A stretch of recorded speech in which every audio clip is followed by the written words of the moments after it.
What's going on, guys? My name is Wade with TechDaily, and in this video, we're going to be comparing the new Samsung Galaxy Note 20 Ultra to the S20 Ultra, which came out earlier this year. Now, you guys might remember that when this S20 Ultra was released, it was really quite a few steps above the regular S20, from the specs to the camera capabilities, and especially the crazy high price. This time around, with the Note 20 Ultra, Samsung, I think, refined a lot of the Ultra features, made some improvements, and even took away a few things, and also brought the price down a little bit too. In a lot of ways, the Note 20 Ultra is different and better. It's a more practical sort of super smartphone, but in another sense, the S20 Ultra may actually be the better device, depending on your needs. So in this video, I'm going to go over all the similarities and the differences between these two phones. I'll offer up my opinions on the important aspects of each, and hopefully by the end, this will help you to decide if either device is something you should consider. First off, let's talk about pricing, since that's already a pretty important difference between these two phones. When it launched back in May,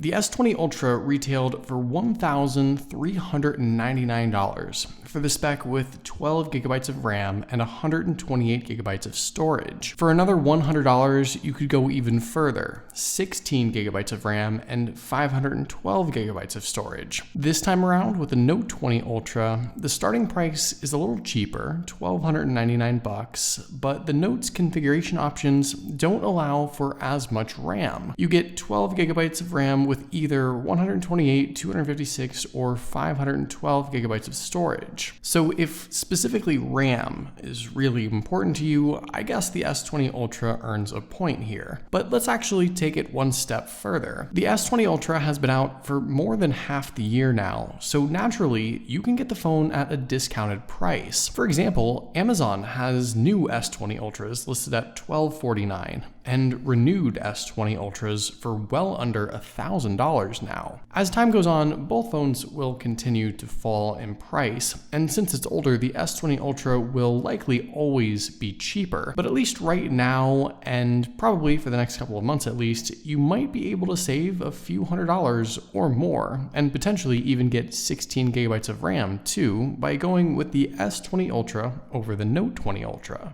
Physically, while both of these phones are 2020 Samsung devices, there are a few design cues that separate them that I think are worth mentioning. To start off, they are both massive 6.9-inch phones, some of the largest devices you can buy just in general right now. And in the hand, either device is a lot to manage. It's sort of tough to see on camera, but the S20 is a tiny bit slimmer width-wise by about a millimeter, and the Note 20 Ultra is actually a bit thinner. Neither of these measurements are too important though. The main physical trait you'll be able to feel in your hand when you use these phones is actually the difference in their edges. The S20 has a mostly flat front display, maybe with just the smallest amount of curve, but not much, and the frame of the phone is a thick, rounded design. The Note 20 has a much more curved front display, paired with tapered edges that make the sides feel thinner. Pair that with those boxy, pointed corners, and the Note 20 does look noticeably different. But in the hand, I actually found the S20 to feel a little more comfortable and be less susceptible to accidental touches, since it does lack that curved display. All this is just a matter of personal preference though, and in general, it's just going to be what design you personally like.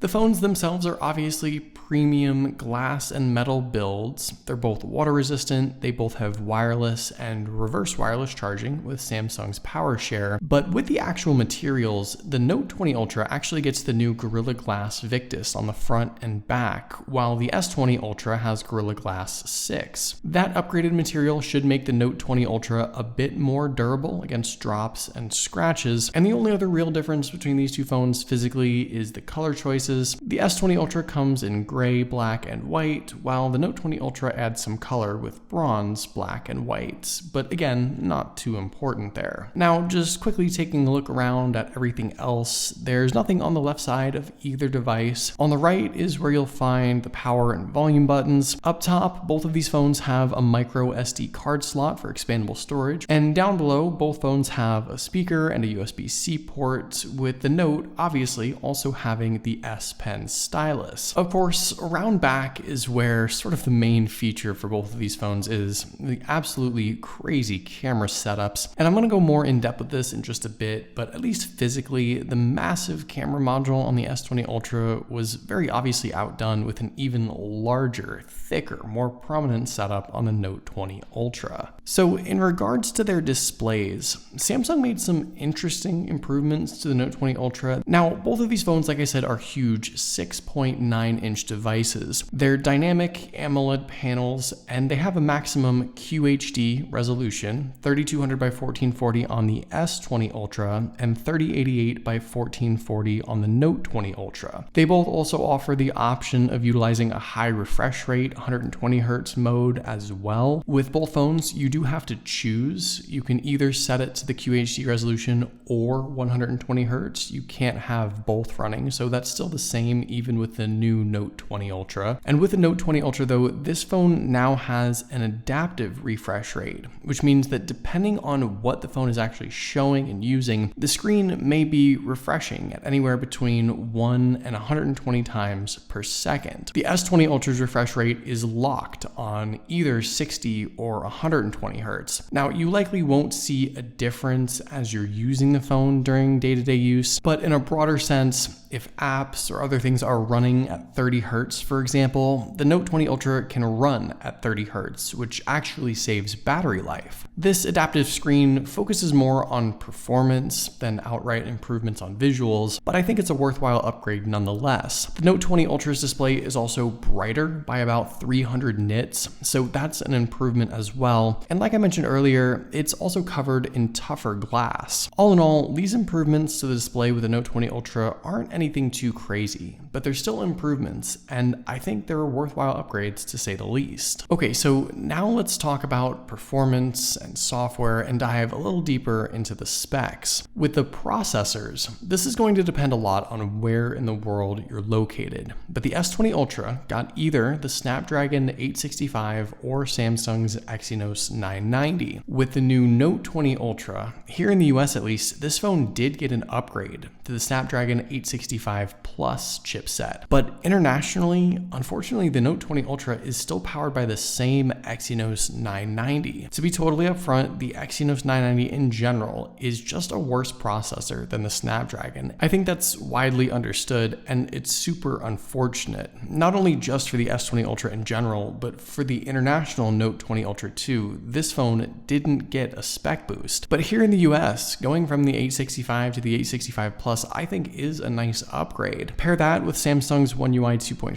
update, and suddenly the Note 20 Ultra feels like a relatively fresh device, even though it's just launching a few months after the S20 Ultra. Now, there is the matter of the potentially higher RAM with the S20 Ultra. Like I said, you could bump this phone up to 16 gigabytes, which honestly is just crazy. But let's take this a couple steps further. The Note 20 Ultra has UFS 3.1 storage, while the S20 Ultra has UFS 3.0. Like I said already, the Note 20 also received One UI 2.5, which helps things along too, and that 865 Plus chipset here in the US is an improvement, like I said. With these changes and the decision to stay at 12 gigabytes of RAM on the Note 20 Ultra, I think Samsung is basically just putting more weight on other things beyond just the RAM. And with that, I'd argue overall that the Note 20 Ultra is likely the better performing phone now, especially if you're in the US. RAM just isn't everything, and the other improvements altogether seem to offer a better package as a whole, beyond just cramming in a ton of RAM. Now, there's also the matter of the battery life, and on the surface, this doesn't really look too great on the Note 20 Ultra. This phone packs a 4500 mAh battery inside, while the S20 Ultra has a 5000 mAh capacity. It's not a huge difference, but it's something to think about. But paired with the adaptive display that I talked about earlier, the upgraded 865 Plus, One UI 2.5, and UFS 3.1 storage, I think this also sort of evens things out in a way. Outright battery capacity isn't everything. Unfortunately, the Note 20 Ultra's charging speeds got a bump down. The S20 could handle 45 watt fast charging, but the Note 20 supports 25 watt, so that's a little bit of a bummer. And I think it would be maybe inappropriate of me if I didn't at least mention that some people are having issues with longevity, specifically on the Note 20 Ultra, and particularly with the Exynos version. So it's not all good news, but for me, I have not experienced those issues. And considering all of the other improvements, I do think that overall the actual battery size and capacity reduction isn't an outright bad thing at all. I think what a lot of people are probably most curious about between these two phones is their camera setup, and for good reason. While the crazy space zoom and 8K video recording were supposed to be the selling points of the S20 Ultra, there were some issues that made it a not so great camera setup. With the Note 20 Ultra, Samsung did dial some things back, but in a way, I actually think these are improvements more than anything else. Spec-wise, the S20 Ultra had the 108 megapixel main lens, 48 megapixel periscope telephoto lens with 4 times optical zoom, 10 times hybrid zoom, and the 100 times space zoom that Samsung plastered right on the back of the phone, a 12 megapixel ultra-wide lens, and the time of flight depth sensor. Also up front, the S20 had a 40 megapixel selfie lens. With the Note 20 Ultra, some of these specs are the same. You get the crazy 108 megapixel main lens again, but a totally different 12 megapixel periscope telephoto lens, and this one has 5 times optical zoom and 50 times hybrid zoom. There's also a 12 megapixel ultra-wide lens and a brand new dedicated laser focus sensor instead of the time of flight sensor. Up front, however, we do get knocked down a peg just a bit with a 10 megapixel selfie camera. So now that you know all the specs, let's talk about the features and functions, and there's really 2 big things to go over here. First off, capability-wise, the main stuff like 8K video, 4K 60, 960 FPS slow-mo, and all the other software add-ons and shooting modes, that's the same across these 2 phones. The Note 20 Ultra does have a more robust Pro Video mode now with enhanced directional sound capturing controls, so there are some improvements, but no downgrades or missing features up to this point. However, Samsung dropped their heavily advertised 100 times space zoom for a more practical 50 times hybrid zoom, and I think this was actually a great move. As cool as the 100 times zoom seemed to be on the S20 Ultra, it just wasn't really that usable past even 50 and sometimes 30 times zoom. With the Note, the max zoom now is technically only 50 times, but the quality and the detail of the picture when you're zooming at every iteration is much improved. Even the 50 times side by side shows the Note 20 looks significantly better. So while it's kind of sad to see the 100 times space zoom gone, you get a more usable, more practical, better overall setup with the Note anyway. Furthermore, the S20 Ultra had serious issues with its video capabilities. The hardware had trouble focusing, which made this crazy expensive phone just not so great at one of the main things it was being advertised for. And the 8K video had shaky, wavy distortion issues. While some software updates have helped, all in all, this crazy camera setup just wasn't all that it was cracked up to be on the S20 Ultra. The Note 20 Ultra, in my opinion, not only fixes 8K video quite a bit,